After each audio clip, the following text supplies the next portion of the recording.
Good morning. എല്ലാവർക്കും കൃഷ്ണാസുരയിലേക്ക് സ്വാഗതം. ഇന്നൊരു പുതിയ വീഡിയോയുമായിട്ടാണ് ഞാൻ വന്നിരിക്കുന്നത്. കഴിഞ്ഞ തവണ കൃഷി പരിചരണം എന്ന് പറഞ്ഞിട്ടൊരു വീഡിയോ ഞാൻ ചെയ്തിരുന്നു. ഇതിപ്പോൾ അതിൻ്റെ രണ്ടാം ഘട്ടമാണ്. എൻ്റെ ചെടികളൊക്കെ അതാ കുറച്ച് വളർന്ന് വലുതായി മുട്ടക്കിടേണ്ട ഒരു പ്രായമായിട്ടുണ്ട്. അപ്പോൾ ഇനി ഇതിൻ്റെ ഇടയിൽ ഞാൻ ഒരു തവണ പുല്ലൊക്കെ വലിച്ച് മണ്ണ് കൂട്ടി കൊടുത്തിരുന്നു. അതാണ് പെട്ടെന്ന് ചെടികൾ വളർന്നത്. ഇടയ്ക്ക് ചുണ്ണാമ്പ് പൊടിയും ഞാൻ ഇട്ട് കൊടുത്തു. ഇനിയിപ്പോൾ ഞാൻ അടുത്ത് വളം ചെയ്യാൻ പോവുകയാണ്. അതാണിതാ, ഇത് പുളിപ്പിച്ച കഞ്ഞിവെള്ളമാണ്, കണ്ടില്ലേ? ഇതിലേക്ക് ഞാൻ ഈ ചാരം നമ്മൾ ഡ്രൈ ആയിട്ട് ഇട്ട് കൊടുത്തു കഴിഞ്ഞാൽ അത് ഇത്തിരി മണ്ണിൻ്റെ ഇടയ്ക്ക് ഇറങ്ങാൻ ബുദ്ധിമുട്ടാണ്. ഈ ചാരവും കൂടി അങ്ങോട്ട് ചേർത്ത് നല്ലപോലെ അങ്ങ് മിക്സ് ചെയ്യുക. ഓക്കെ, കുറച്ച് വെള്ളം കൂടി ചേർത്ത് കൊടുക്കാം. വിറക് കത്തിക്കുന്ന കാരണമാണ് ചാരം കിട്ടുന്നത്. ഞാൻ വേറെ രാസവളങ്ങളൊന്നും തന്നെ ചേർത്താറില്ല. നമുക്കിതിനെ ഓരോ ചെടിയുടെ ചുവട്ടിലും കുറച്ച് കുറച്ചായിട്ട് ഒഴിച്ചു കൊടുക്കാം.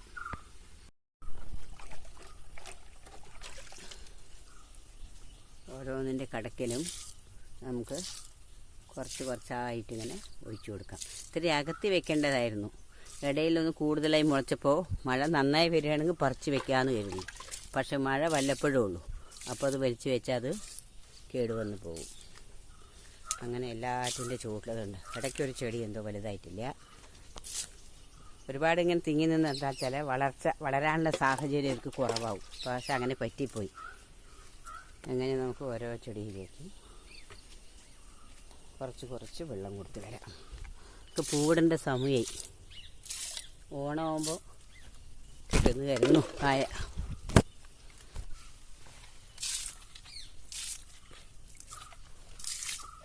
അങ്ങനെ എല്ലാവർക്കും കുറച്ച് കുറച്ച് കൊടുത്ത് വരാം.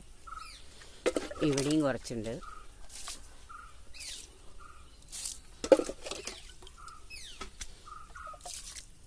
അങ്ങനെ നമ്മൾ ഡ്രൈ ആയിട്ട് ഇങ്ങനെ ചാരം ഇടുന്നതിനേക്കാൾ നല്ലതാണ് ഇങ്ങനെ കഞ്ഞിവെള്ളത്തിൽ ഇങ്ങനെ കലക്കി ഒഴിച്ച് കൊടുക്കുന്നത്. വേഗം അത് വേര് വേഗം പിടിച്ചെടുക്കും.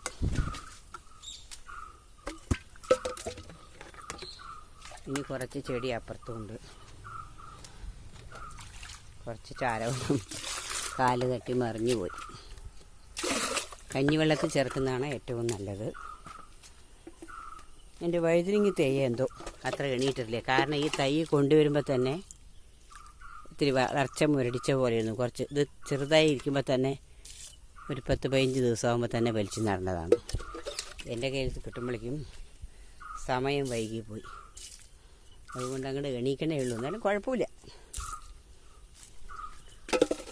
ഇവിടെയും കുറച്ച് വെണ്ടയ്ക്ക തൈയുണ്ട്.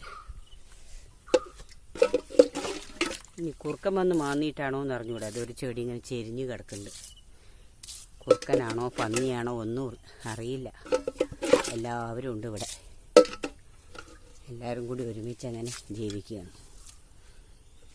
അങ്ങനെ ഇനി കുറച്ച് വെള്ളം നനച്ചു കൊടുക്കുകയും വേണം. കാരണം കുറച്ചുകൂടി ഇതിന് അടിയിലേക്ക് ഇറങ്ങാനുണ്ട്. മണ്ണ് നല്ലപോലെ ഉള്ളതുകൊണ്ട്. പിന്നെ എൻ്റെ ഏറ്റവും വലിയ സങ്കടം എന്താണെന്ന് വെച്ചാൽ ഇതിൻ്റെ ഇലകളൊക്കെ ഒരുതരം പുഴുക്കൾ വന്ന് ചുരുട്ടിക്കൊണ്ട് പോകുന്നു. ഇല ചുരുട്ടിപ്പുഴു. ഇതാണ്ടോ ഇല ചുരുണ്ട് നിൽക്കണം. ഇങ്ങനെ വന്നാൽ എന്താ അതിനൊരു പ്രതിവിധി എന്ന് നിങ്ങൾക്ക് ആർക്കെങ്കിലും അറിയാമോ? ഇതാണ്ടോ ചുരുണ്ട് നിൽക്കണ ഇല. ഞാൻ സാധാരണ ഇങ്ങനെ അധികം കാണാറില്ല. ഞാനിപ്പോൾ യൂട്യൂബിൽ ഒരു രശ്മിയോട് ചോദിച്ചു, കൃഷി ചെയ്യുന്ന ആളല്ലേ. അവർ പറഞ്ഞു അവർ വേപ്പെണ്ണ തെളിച്ച് കൊടുക്കാറുണ്ട്, അല്ലെങ്കിൽ ഇതിനെയൊക്കെ വലിച്ചിങ്ങനെ നശിപ്പിക്കുമെന്ന് പറഞ്ഞു. ഞാനിപ്പോൾ തൽക്കാലം നശിപ്പിക്കട്ടെ. എന്താ വെച്ചാൽ എൻ്റെ കയ്യിൽ വേപ്പെണ്ണ ഇല്ല. അതുകൊണ്ട് ചുരുണ്ട് കിടക്കണം. ഇത് കായഫലം കുറയ്ക്കും ചെടി. അപ്പോൾ അങ്ങനെ ഞാൻ ഇനി എന്തായാലും പിന്നെ അല്ലെങ്കിൽ വേറൊരു പ്രതിവിധി ഉണ്ട് ഞാൻ ചെയ്യുന്നത്. അത് ഞാൻ പിന്നീട് നിങ്ങൾക്ക് കാണിച്ചു തരാം. ഇത് കണ്ടോ, ഞാൻ സാധാരണ ഇതാ ഇലകളിലൊക്കെ എന്തോ നമുക്ക് അറിഞ്ഞുകൂടാ പ്രാണികളാണോ പൂച്ചകളാണോ എന്നൊന്നും. ഇതാ കണ്ടല്ലേ, ഇതാ ഇലയുടെ അടിയിൽ അത് വല്ലാത്തൊരു വിഷമം ഉണ്ടാക്കുന്നുണ്ട്. ഇപ്പോൾ 2 ദിവസം എനിക്ക് ഇങ്ങോട്ട് വരാനും ശ്രദ്ധിക്കാനും സാധിച്ചില്ല.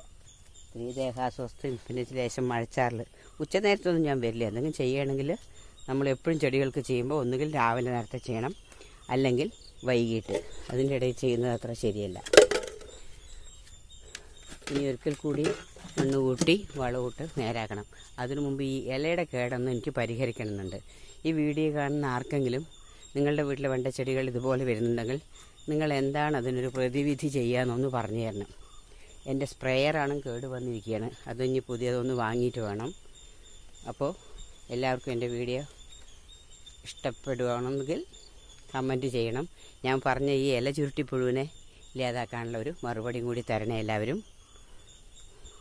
ഇനി അടുത്ത വീഡിയോയുമായിട്ട് ഞാൻ പിന്നീട് വരാം. അതുവരെയ്ക്ക് എല്ലാവർക്കും നന്ദി. Thank you for watching.